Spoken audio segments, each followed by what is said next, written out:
موضوع الحوالات المؤمرة أو الغير مستلمة لدى شبكات الصرافة وشبكات الحوالات.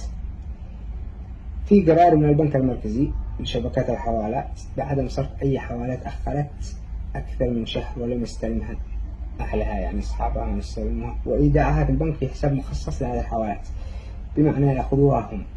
هذا تعميم من البنك بالكلام اللي يقول له، بمعنى إنه إذا تأخرت حوالتك أكثر من شهر وما استلمتهاش بقى تروح تستلمها، بقى يقول يعني أي صراف بقى يقول لك الصراف رقم الحوالة غلط، الحوالة هذه مش موجودة، ما تظهرش في النظام، يعني خلاص ما عاد تظهرش في النظام. أنت تظن إنك نسيت رقم الحوالة أو فعلا رقم الحوالة غلط. إذا كان المبلغ بسيط بتركه، مش حق السيرة والرجعة. هذا المبالغ قد يظنها البعض بسيطة، لكن في الواقع هي مليارات وليس ملايين، مليارات. يعني قد توصل في شبكة واحدة إلى أكثر من 2 مليار ريال يمني، وأكثر من 20 مليون سعودي، وأكثر من 4 مليون دولار. هذا شبكة واحدة، فما بالكم أكثر من 22 شبكة في الشمال. طبعا إذا كنت متأكد من رقم الحوالة أو المبلغ كبير، يقولون لك ما تقدر تستلمه إلا من فرع من فروع الشبكة نفسها. تروح للفرع، تكلم أول موظف، تعطيها رقم الحوالة، يبحث عليها، نفس الشيء يقول لك غير موجودة. إذا أصريت يقول لك قبل كم كانت، في تاريخ كم، تقول له أنت قبل شهر، قبل شهرين، قبل سنة.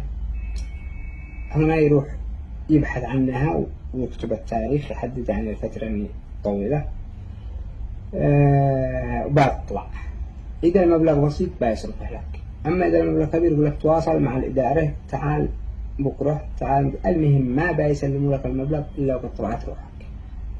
وطبعا إذا أنت ناسي رقم الحوالة خلاص انسى، لأنه لا يمكن أنه يبحثوا عن الحوالة باسمك فقط، ضروري ما تدي لهم رقم الحوالة إلا يقول لك ما فيش. المهم كل هذا التعقيد أوامر من فوق لنهب أموال الناس. وطبعا البنك المركزي بيطلب من كل الشبكات وشركات الصرافة كشف بجميع الحوالات نهاية كل يوم، سواء الحوالات القبض أو الصرف، يعني الحوالات اللي قبضها الصراف أو شركة الصرافة أو اللي صرفها. لذلك عندهم بيانات جميع الحوالات، وإيش الحوالة اللي تم صرفها واللي لم يتم صرفها. في حوالات شبكة من الكبار، الامتياز إكسبريس، روحوا استلموا حوالاتكم، عندها أكثر من 2 مليار ريال يمني وأكثر من 20 مليون سعودي. هذا حوالات المتأخرة اللي الناس ما استلموهاش، أكثر من 250 ألف حوالة. هذا طبعا شبكة واحدة بنبدأ بها، والباقي بعدها في الطريق بنفعهم كلهم واحدة. ما كنت أتمنى توصل الأمور لهذا الحد، لكن زيدوا بها وضروني وضروا أقربائي بشكل كبير جدا. يعني هذا أنا رفضت فقط العمل معهم، ولا ما كنا بقى نوصل للأمور هذه، ولا لي دخل يسدوا، لكن ضروني بشكل كبير فقط، يعني لأجل حاجة من حق من حقوقي.